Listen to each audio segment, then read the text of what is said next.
Hello guys! Welcome back again. So, back to reality na tayo. Tapos na ang ating short vacation. Short outing, short relaxation, ganon. So, ngayon, nandito na tayo balik sa Hinaguan Farm. And, luto na naman tayo ng ating recipe. Pero ngayon, dahil hindi ko pa nakita itong I love Hinaguan na words na nilagay dito sa may tulay ni Madam. So ngayon pupuntahan natin to mga bebshi, and I know siguro nakita nyo na ito sa ibang mga vlogger, sa mga ibang easy na na-vlog na nila, pero gusto ko din siyang tingnan, kaya nandito na ako. And wow, and the function hall, the stage, ang ganda na. So ayan, wow, ang ano ni Madam mo, ang kanyang fish pond ay merong mga water lily. Totoo ba yan? Hindi siya totoo. Ano lang siya, plastic. So, ayan guys.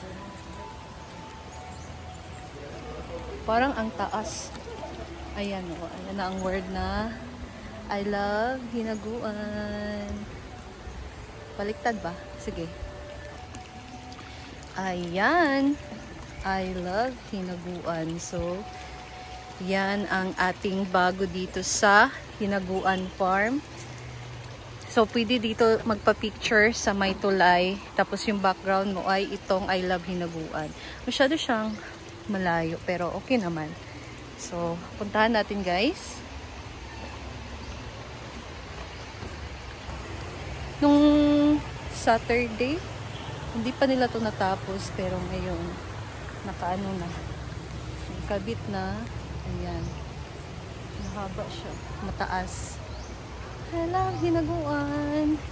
Mas maganda siya na medyo mataas kasi pag sa baba siya, pag mayroong magpa-picture, matatakpan, 'di ba? And dito pwede tayo mag-picture sa may tulay. Ayan, so dito, and then this is your background, 'di ba? And dito naman sa ating fish pond, merong mga water lily na parang talaga siyang totoo, pero I think it's plastic. Dito din sa kabila, mayroong mga other colors ng water lily. Or siguro, meron yung ilaw, hindi ko alam. Ayan. And, this is now the stage. Preparation for Madam's birthday soon in March 4. So, ayan ang stage natin guys. Meron silang nilagay dyan na decorative na tawag dyan. Basta, parang amakan, ganun. And ito yung mga pinamili niya last time na decorations na ikabit na sa taas. Ayan ang kanyang hitsura. Diba? Tapos, mas maganda yan pagka mayroong mga lights para paggabi, siya, umiilaw. Ayan. Ano pa kaya ang kanilang mga gagawin dito? Meron pa pala, hindi pa naikabit. Siguro bago to, kahapon nila to, binili, kasi pandagdag. Pangdagdag ng decoration dito sa taas, kasi konti lang yung nalagyan, hindi lahat. Ayan. And itong mga flowers na binili naman nila Madam, siguro sa sa birthday na to i-decorate. Ayan, may iba-ibang klaseng kulay ng flowers kasi floral nga ang theme ng kanyang birthday. Ayan. Meron pa isang box dyan na hindi na-open. Diba? Nag-level up talaga ang ating Hinaguan Farm. I think this is bago. It's bougainvillea. What I love about bougainvillea talaga is, iba-iba ang kulay ng bulaklak niya, and ang ganda. Sobrang ganda, napaka-colorful. Meron ding sa variety na isang bale yung niya, maraming kulay ang bulaklak niya. Diba, ang ganda. Bago siguro to binili nila Madam kasi nasa pa siya, hindi pa siya na-transfer. Diba, ang ganda. It's bougainvillea. O ganito, ito yung ibig kong sabihin. Na sa isang hindi, ang tawag dyan eh. Maraming varieties ng kulay ng bulaklak niya. So ito, merong white, merong pink, tapos merong medyo luspad na pink. Yan, parang kulay yan. Fuchsia. Ganito, oh. Ayan. My gosh. Sabi pa ni Madam, sa birthday niya, merong best in floral outfit. So, merong premyo yan. Kaya, sino kayang mananalo? For me, hindi na ako nag-expect.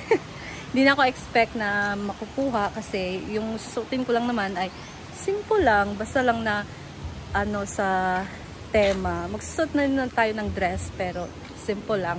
And yun naman ang ating mga kalaban. Mga bongga talaga yan sila. So, hindi ko na-expect na makukuha tayo. Importante, maka-attend tayo sa birthday ni Madam. Nag-iisip ako kung anong gusto kong i-regalo kay Madam. So, abangan nyo yan mga baby. Siguro bibili ako soon. Or, kasi pupunta pa kami ng city. Kaya, bibili siguro ako. Ano bang gusto kong bilhin? So, dito nagluluto pa ako ng aking recipe na for today's recipe. Nag-steam ako kaya ko iniwan ko lang muna siya kasi naka-steam lang naman siya. Ayan oh. Ayan. So nag-set lang ako ng timer and abangan nyo to sa aking sa Facebook. Sa Facebook ko. Siguro ito i-upload kung hindi magkulang itong aking video ng time. So, pwede. I-video ko to later. Ayan. So, stay tuned lang muna guys kasi upo muna ako at mag-rest muna. Tapos, scroll lang muna ako sa Facebook kasi alam nyo naman. So, ayan. So, ito nang aking ginawa guys. Pero, nakatikim na sila.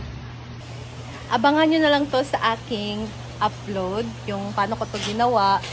So, maraming nagtatanong sa akin about the video na siya, tawag na gani? Ng patindog sa Tagalog. Portrait. Portrait na Oo, so maraming nagtatanong sa video ko na bakit naka-portrait. Since pag sa YouTube siya ipopost, dapat naka-landscape yung video. Pagka-cooking kasi yung ko guys, yung vlog ko. Nagpo-post po talaga ako una sa Facebook kasi Facebook-based din po ako. Yung content ko sa Facebook ko, ina-upload ko dito sa YouTube. Kasi mataas yung yung pagtikim nila, yun ang makakahaba ng aking video. So, nagpo-post din ako dito sa YouTube.